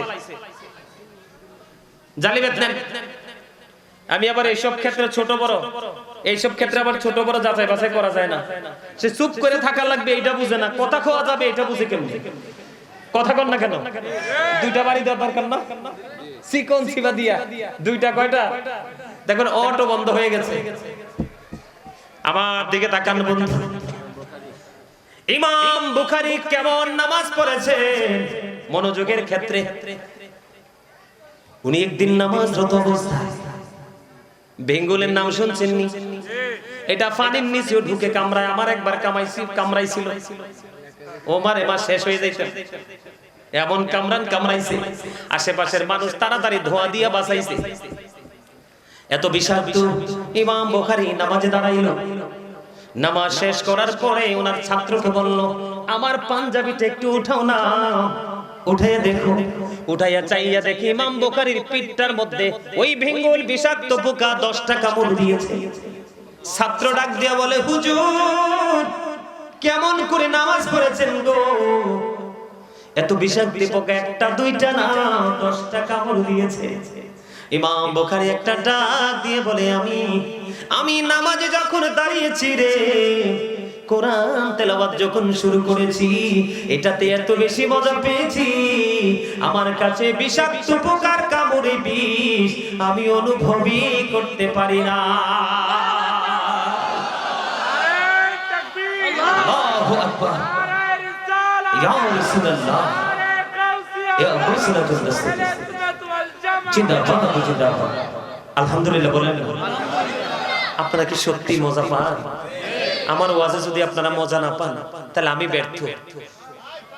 পান একদম রিয়েল যে হুজুর আপনার কথাগুলো আমার হৃদয়ে গাচ্ছে, আমি সেটিং করতেছি হৃদয়ের রাজ্যে, এরকম কে আজ দুই একজন হাত তোলেন তো দেখি। আলহামদুলিল্লাহ আলহামদুলিল্লাহ, হাত নামান। আমি খুশি হয়েছি। আল্লাহ তুমি খুশি হও, কবুল করে নাও। সুম্মা আমিন। জোরে বলেন না আমিন। বন্ধুরে আমার, আমি যদি আপনাদেরকে বলি আল্লাহর বুজুর্গ লোক এসাম ইবনে ইউসুফ হাতিম ইবনে আসামকে প্রশ্ন করেছেন, খেয়াল করবেন। আমি এখন কিছু ইমাম সাহেবের তামসা দেখলেও হাসি, আমাদের সুন্নি জামাতের কথা কই। কিছু ইমাম সাহেবের তামসা দেখলে আমি হাসি রে বন্ধু। বিশেষ করে জুমার নামাজ যখন পড়তে যাই মাঝে মাঝে দেখি আমার এত তাড়াতাড়ি করে সুন্নাত পড়ার পরেও ইমাম সাহেবের সাথে দৌড়াইয়া পারি না। আমার নামাজ চলে, ইমাম সাহেব বাকি কাজ করে খাবারের ডেগের সামনে চলে যায়। আসলে নাই ম্যান মাইন্ডটাকে কিভাবে চেঞ্জ করতে হবে আপনাদেরকে বলি। এসাম ইবনে ইউসুফ হাতিম ইবনে আসামকে প্রশ্ন করলেন, আপনি কেমন করে নামাজ পড়েন আমাকে একটু বলুন। এবার তিনি উত্তর দিলেন, আমি যখন নামাজে দাঁড়াই রে, আমার কাছে মনে হয় খানায় কাবা যেন আমার চোখের সামনে, আমি যেন খানায় কাবার সামনে দাঁড়িয়েছি। আমার কাছে মনে হয় আমি যখন ডান দিকে তাকাই গো, মনে হয় ডান দিকে যেন আমার জান্নাত অবস্থিত। আমি যখন বাম দিকে তাকাই, বাম দিকে তাকাইলে দেখি আমার কাছে মনে হয় রে আমার বাম দিকে যেন জাহান্নাম অবস্থিত। আমি যেই জায়গায় দাঁড়িয়েছি আমার কাছে মনে হয় আমি ফুলচিরাতের ফুলটার উপর আমি দাঁড়াইছি। একটু যদি 19-20 হয় রে, আমি ফুলচিরাতের ফুলের নিচে চলে যাব। তার মানে আমি নামাজে যদি একটুখানি গাফিলতি করি, নামাজের প্রতি যদি একটুখানি আমি অবহেলা করি রে, ওই যে আল্লাহ বলেছেন ফাওয়াইলুল লিল মুসাল্লিন, ঠিক কিনা বলেন? অমনোযোগী নামাজীদের জন্য ওই যে সাজা বরাদ্দ করেছেন, ওই জায়গার অন্তর্ভুক্ত হয়ে যাব। ফুলচেরাত মানে তিনি এটাই বুঝিয়েছেন বন্ধু। আমার কাছে মনে হয় আমার পিছনে আজরাইল দাঁড়ানো। আজকের নামাজটা আমার জীবনের শেষ নামাজ। আমার কাছে মনে হয় রে সালামটা ফিরাইতে দেরি, আজরাইল আমার প্রাণ পাখি কেড়ে নিতে দেরি করবে না। জোরে জোরে বলেন আল্লাহু আকবার। আমরা কয়জন এইভাবে নামাজ পড়তে পারি? আমরা নামাজে যখন দাঁড়াই পৃথিবীর সকল চিন্তা আমাদের মাথার মধ্যে চলে আসে বন্ধু। আবু বকর সিদ্দিক রাদিয়াল্লাহু তাআলা আনহুর জীবনী থেকে একটা তথ্য আমি আপনাদেরকে দেব। আবু বকর সিদ্দিক রাদিয়াল্লাহু তাআলা আনহু তিনি দিনের জন্য এত বেশি পাগল হয়ে গেল, পাগল হইতে হইতে হইতে হইতে বন্ধু একেবারে দুস্থ হয়ে গেল। তার একটা প্রমাণ বন্ধু, সম্ভবত আমি আপনাদেরকে বলবো, সম্ভবত খন্দক যুদ্ধের না জানি হুনাইনের যুদ্ধের পূর্বক্ষণে দুটোর একটা হবে। আমার নবীজি একদিন সাহাবায়ে কেরামদেরকে বললেন কিছু দান করার জন্য। খেয়াল করবেন, হযরত ওমর ডেকে ডেকে বলতেছে, আমার জীবনে কোনোদিন আমি আবু বকরকে হারাতে পারি নাই। আজকে আমার কাছে দৌলত আছে। কি আছে? আমার কাছে দৌলত আছে। আজকে নবীজি বলেছে দৌলত দান করার জন্য, আমি দান করে আবু বকরকে হারাবো। এবার কি করলেন? দুইজনই উনার দৌলত নিয়ে আমার নবীজির দরবারে এসে হাজির হয়ে গেল। আমার নবীজির দরবারে আসতে দেরি, আমার নবীজিকে যখন বলল, নবীজি বলতে দেরি ওমরকে প্রশ্ন করলো, ওমর তুমি কি নিয়ে এসেছো ইয়া রাসূলুল্লাহ? আমার যা ছিল আমি অর্ধাংশ নিয়ে এসেছি। তোমার ফ্যামিলির জন্য কি রেখেছো? ফ্যামিলির জন্য আমি আর অর্ধাংশ রেখে এসেছি। এবার আবু বকরকে প্রশ্ন করলেন আমার নবী, আবু বকর আপনি কি নিয়ে এসেছেন? আবু বকর একটা ডাক দিয়ে বলল, ইয়া রাসূলুল্লাহ, ইয়া হাবিবাল্লাহ, নবী গো, ও প্রাণের নবী, আমার কাছে যেইটুকু ছিল আমি সবটুকু নিয়ে এসেছি। তুমি আর তোমার ফ্যামিলির জন্য কি রেখেছো? এবার আবু বকর ডাক দিয়ে বললেন, ইয়া রাসূলুল্লাহ, আমি আমার ফ্যামিলির জন্য আল্লাহ এবং আল্লাহর হাবিবকে রেখে এসেছি। বন্ধু, এবার হযরত ওমর চিন্তা করে আর বলে, রে আমার মনে হয় আর কোনোদিন আমি আবু বকরকে হারাতে পারবো না। আবু বকরকে হারানো কোনোভাবেই সম্ভব না। হিজরতের রাত্রিতে আমার নবী গভীর রজনীতে একটা টোকা দিতে দেরি রে, দরজাটা খুলতে দেরি নাই। আমার নবীজি বলেছিল, রে আবু বকর কেমন করে সম্ভব? এই গভীর রজনীতে একটা টোকা মাত্র দিলাম, একটা টোকা দিতে দেরি রে, তুমি দরজাটা খুলতে দেরি করলা না রে আবু বকর, এটা কেমন করে সম্ভব? এবার আবু বকর একটা ডাক দিয়ে বললেন, নবী গো, ও প্রাণের নবী, ইয়া রাসূলুল্লাহ, ইয়া হাবিবাল্লাহ, নবী গো, যেদিন আমি শুনেছি আপনাকে নিয়ে আমি হিজরত করব, আপনি আমাকে নিয়ে হিজরত করবেন, সেদিন থেকে আমি আর বিছানায় পিঠটা লাগাই না। জোরে জোরে বলেন না সুবহানাল্লাহ। বন্ধু, সেই নবীর উম্মত আমরা রে, নবীর সাথে প্রেম করতে পারি নাই। আবু বকর যেমনি প্রেম করেছে আমার আল্লাহর সাথে, তেমনি প্রেম করেছে আমার প্রাণের নবীর সাথে। আপনাদেরকে আমি বলি, আবু বকর দান করতে করতে শেষ হয়ে গেল। বন্ধু, শেষ যখন হয়ে গেল, এবার আবু বকর কি করলেন? একেবারে দুস্থ হয়ে গেল। নামাজের সময় হয়ে গেল, একদিন আজান হয়ে গেল, নবীজি মসজিদে অবস্থান করতেছে, কিন্তু আবু বকর তো এখনো আসে না। আবু বকর যেতে একটু দেরি হয়ে গেল। আমার নবীজি একটা ডাক দিয়ে বললেন, রে আবু বকর, আমি থাকা অবস্থায় এই অবস্থা, আমি চলে গেলে না জানি কি হবে। আসলে বলো তো, আমার নবী খবরটা জানে কি জানে না? আমার নবী জানে রে, আমার নবীর জানার মধ্যে কোনো সন্দেহ নেই। এবার বন্ধু তাড়াতাড়ি করে নামাজ পড়লো। নামাজ পড়ার পরে যখন আবু বকরের জন্য নবীজি দোয়া করে দিল, নবীজি বের হলো। নবীজির পবিত্র পা মোবারক, কদম মোবারক বের করতে দেরি, চাইয়া দেখে রে হযরত জিবরাইল আলাইহিস সালাম খেজুর পাতার পোশাক পরে আমার নবীর সামনে। আমার নবীজি প্রশ্ন করলেন, রে আবু বকর, ও জিবরাইল, আপনার শরীরের মধ্যে খেজুর পাতার পোশাক কেন দেখা যায়? এবার আবু বকরের দিকে ইঙ্গিত করে বললেন, জিবরাইল আলাইহিস সালাম, ইয়া রাসূলুল্লাহ, আপনি আবু বকরের দিকে তাকায় দেখেন গো নবী, আবু বকরের শরীরে খেজুর পাতার পোশাক। আবু বকর যখন খেজুর পাতার পোশাক বানাইলো, আমার আল্লাহ আসমানের সকল ফেরেশতাকে ডেকে ডেকে বলল, আসমানের সকল ফেরেশতাকে ডেকে ডেকে বলল, আজকে আমার আবু বকরের সম্মানার্থে সবাই খেজুর পাতার পোশাক পরো। এটা কেন বললো বন্ধু? আবু বকরের কাছে কোনো কাপড় নাই, শরীরের মধ্যে ছোট্ট একটা জামা, ঘরে আছে তার বালিশের কভার, বালিশের কভার দুইটা ছিঁড়ে ফেললো, এই শরীরের জামার সাথে যুক্ত করলো খেজুর পাতাকে। তিনি সুতা হিসাবে, খেজুর কাটাকে তিনি সুই হিসাবে ব্যবহার করে জামাটা বানাইয়া জোড়া লাগাইয়া তৈরি করে তিনি নামাজ পড়তে গেল। এরপরেও তিনি নামাজ ছাড়ে নাই। যখন আবু বকর এই খেজুর পাতার পোশাক বানায়, আমার আল্লাহ ডাইকা ডাইকা বলে, রে আসমানি ফেরেশতারা, ও ফেরেশতারা, তোমাদেরকে বলি আমার আবু বকরের সম্মানার্থে আজকে খেজুর পাতার পোশাক পরো। এই জন্য জিবরাইল খেজুর পাতার পোশাক পরে পৃথিবীর জমিনে, জোরে বলেন না সুবহানাল্লাহ। নামাজ পড়ার মতো যদি পড়তে পারেন বন্ধু, তাহলে আল্লাহ যে ওয়াদা করেছে সে ওয়াদাবদ্ধ সেই পুরস্কার পাবেন। যদি নামাজ পড়তে পরিপূর্ণভাবে না পড়তে পারেন, কখনোই বন্ধু ধন্য হতে পারবেন না। আল্লাহ রাসূল বলে দিয়েছে, হাদিস শরীফের মধ্যে এসেছে, কারো বাড়ির আঙ্গিনায় যদি একটা কূপ থাকে, প্রতিদিন যদি কূপের মধ্যে কেউ 5 বার গোসল করে, তার ময়লা থাকবে না।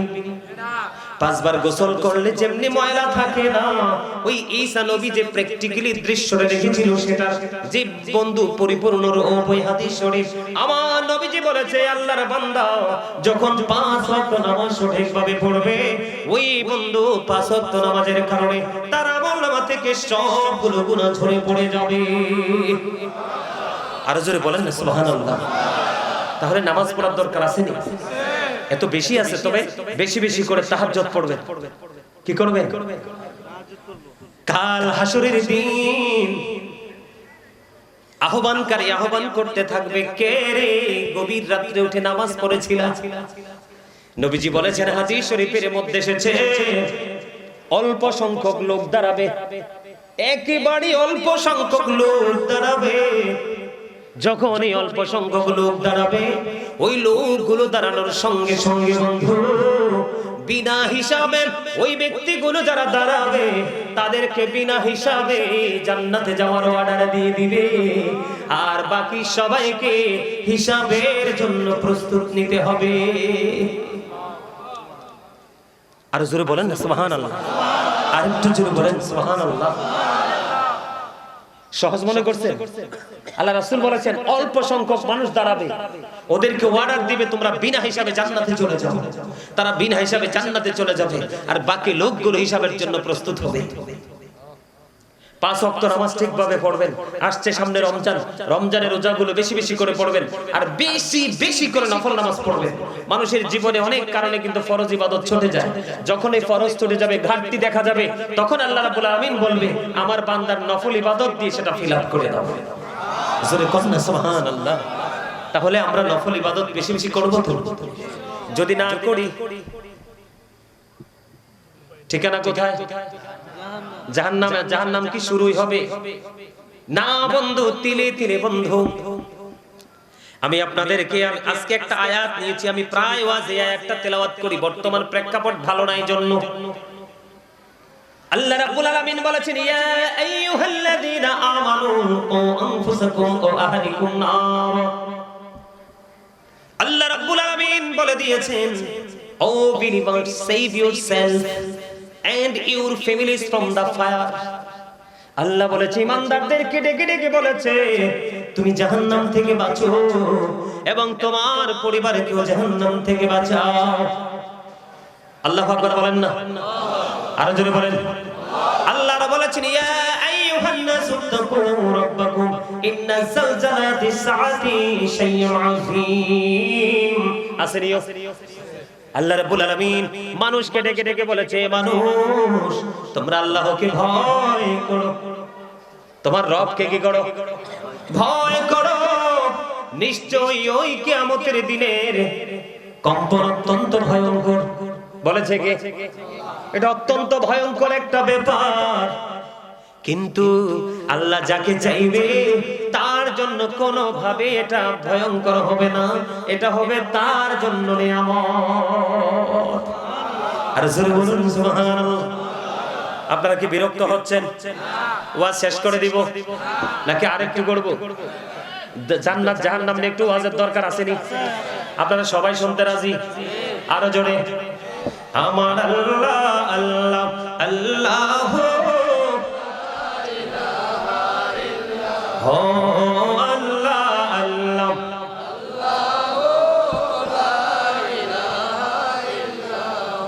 না একটি বইছে নাও না, কাছাকাছি।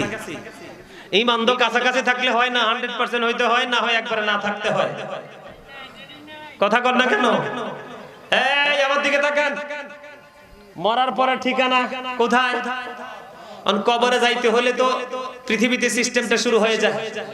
ওই যে আপনাদেরকে বলেছিলাম এই জগতে ঢুকতে হলে শুরুটা এইভাবে করতে হয়, তাহলে সুন্দর হয়, মানে বুঝতে কোনো অসুবিধা হয় না। আমার দিকে তাকান, জীবন আর মরণের মধ্যে পার্থক্যটা আমি একটা বুঝাই। আপনারা যারা, আমরা যারা এখানে সবাই আছি মানুষ। কি আমার কথা কয় না? জোরে কন। আমি না একটু আগে বলছি, হয় কৃপণ না হয় হিংসুক, অহংকারী। আল্লাহ কিপটা মানুষও দেখতে পারে না, অহংকারীও। আপনারা জানেননি অহংকারীকে কাল কিয়ামতের ময়দানে ছোট্ট ছোট্ট পিপিলিকা বানানো হবে। অপমান তাদের চারপাশে ঘেরাও করে ফেলবে। অর্ডার দিতে দেরি বাউলাস নামক জাহান্নামের দিকে টেনে হেসড়ে নিয়ে যাবে, শুধুমাত্র অহংকার করার কারণে। অহংকার করবেন না ছাড়বেন? মুখটা খুলে কথা বলেন, জবানের হক আদায় করেন। সম্মানিত উপস্থিতি, মানুষ কি? এই মানুষকে আল্লাহর কোরআনের ভাষায় আল্লাহ কখনো বলেছেন ইয়া আইয়ুহান নাস, আবার কখনো বলেছেন ইয়া আইয়ুহাল ইনসান। ইংলিশে যদি বলি, কখনো বলা হয় ম্যান, আবার কখনো বলা হয় পারসন। এটা হলো মাথা থেকে পা পর্যন্ত বডি স্ট্রাকচারটা। এই মানুষটার ভিতরে আরেকটা মানুষ আছে, সেটাকে বাংলাতে বলা হয় আত্মা, আরবিতে বলা হয় রূহ, ইংলিশে এটাকে বলা হয় সোল। আল্লাহ বলেছেন say the soul is the order of my lord, only রূহ মিন আমরি রব্বি, first tense, present tense, future tense. আলবে আরোহা ফার্স্ট টেন্স, পৃথিবী প্রেজেন্ট টেন্স, ফিউচার। কবর হলো কি? Future tense. ঠিক কিনা বলেন? কথা বুঝবেন? আমার দিকে তাকান। যেদিন রুহটা, রুহের জগতে, দেহটা বাবা মার মাঝে, সেদিন কিন্তু আপনি আমি ছিলাম না। যখন বাবা মায়ের মধ্যে, মায়ের ওদরে যখন আপনার আমার রুহুটা রুহের জগৎ থেকে ঢুকলো, তখনই আপনি আমি মানুষ। দুনিয়ায় আসার পরে 7 দিনের দিন নাম রাখলো, চুল কামাইলো, আকিকা দিল, অনেক কিছুই করলো, করলো না? তখন নাম, যেই নাম রাখা হয়েছে সেই নামে আমরা এখনো পর্যন্ত চলছি। কিন্তু চলতে চলতে চলতে চলতে হঠাৎ করে জীবনের সীমানা একদিন শেষ হয়ে যাবে, থমকে দাঁড়িয়ে যাব। সেই দিনটা হলো কি? আপনার আমার পৃথিবীর শেষ দিন, ফিউচারের প্রথম দিন। মৃত্যুর পরের জীবনটা কিন্তু ভবিষ্যতের জীবন শুরু হয়। সেই দিন আপনার আমার দেহ না থাকার কারণে যেমনি একদিন মানুষ ছিলাম না, দেহ আর আত্মা মিলার পরে মানুষ হইছে, আরেকদিন দেহ থেকে রুহটা বের হয়ে যাবে, সেদিন আপনি আমি মানুষ থাকবো। সেদিন নামের আগে যুক্ত হবে মরহুম। I am dead, you are dead. আপনি আমি, আমরা সবাই মৃত। কি বন্ধুরে আমার, মরার পরের ঠিকানা হলো কবর। আপনার আমার প্রাণের নবী অত্যন্ত চমৎকার ভাবে বলে দিয়েছেন, আল কবরু রাওজাতুম মিন রিয়াদিল জান্নাতি ওয়া হুফরাতুম মিন হুফারিন নার। আল্লাহু আকবার। কবরটা জান্নাতের একটা বাগান হবে, জাহান্নামের একটা গর্ত হবে। একটা সম্প্রদায়ের জন্য কবর হবে জান্নাত, আর দুইটা সম্প্রদায়ের জন্য কবর হবে জাহান্নাম। কি কথা বলেন না কেন? কবর হবে জাহান্নাম। বন্ধুরে আমার, কবরের মধ্যে 3টা রূপ হবে। কয়টা? 3টা রূপ হবে। এর মধ্যে প্রথম রূপ হলো মুমিনের। অনেকগুলো হাদিস আছে, সময় আমি 12টার মধ্যে ভাবছি 2 ঘন্টার মধ্যে সব শেষ করব। মিলাদ কিয়া মুয়াজ্জিন ওয়াজে শেষ হইছে না, 2 ঘন্টা শেষ। বন্ধুরে আমার, সময়ের দিকে আমি তাকাবো না, আরেকটু আলোচনা করব, মন দিয়ে শুনবেন প্লিজ। যাবেন না কেউ। মাহফিলটা আগামী কালকে আর হবে না। আর হলেও বন্ধু, এরকম ভাবে শক্ত হয়ে বসে বসে আলোচনা করার লোক বাংলাদেশে খুবই কম আছে। কথা বলেন না কেন? প্রোগ্রাম রাখবে 3টা। কয়টা? কোন জায়গায় বন্ধু মানুষ হেদায়েত হয় না। হয়? কথা কন না কেন? আমি চাইলে দৈনিক 4টা রাখতাম। আমি আপনাদেরকে বলি, কবর যখন যাওয়া হবে রে, কালো বর্ণের নীল চক্ষু বিশিষ্ট 2জন ফেরেশতা আসবে। একজনের নাম হলো মুনকার, আরেকজনের নাম হলো নাকির। এরা আপনাকে এসে প্রশ্ন করবে। প্রশ্ন করার পরে মুমিন উত্তর দিয়ে দিবে। মুমিন খুব কনফিডেন্সলি উত্তর দিবে। বলার পরে কবর, তোমাদের মাঝে যিনি এসেছিল তিনি কে? মুমিন উত্তর দিয়ে দিবে, তিনি হলেন আল্লাহর প্রিয় বান্দা এবং রাসূল। আমি সাক্ষী দিয়েছি। তুমি এটা কেমন করে জানলা? এটা কিতাব পড়ে জেনেছি।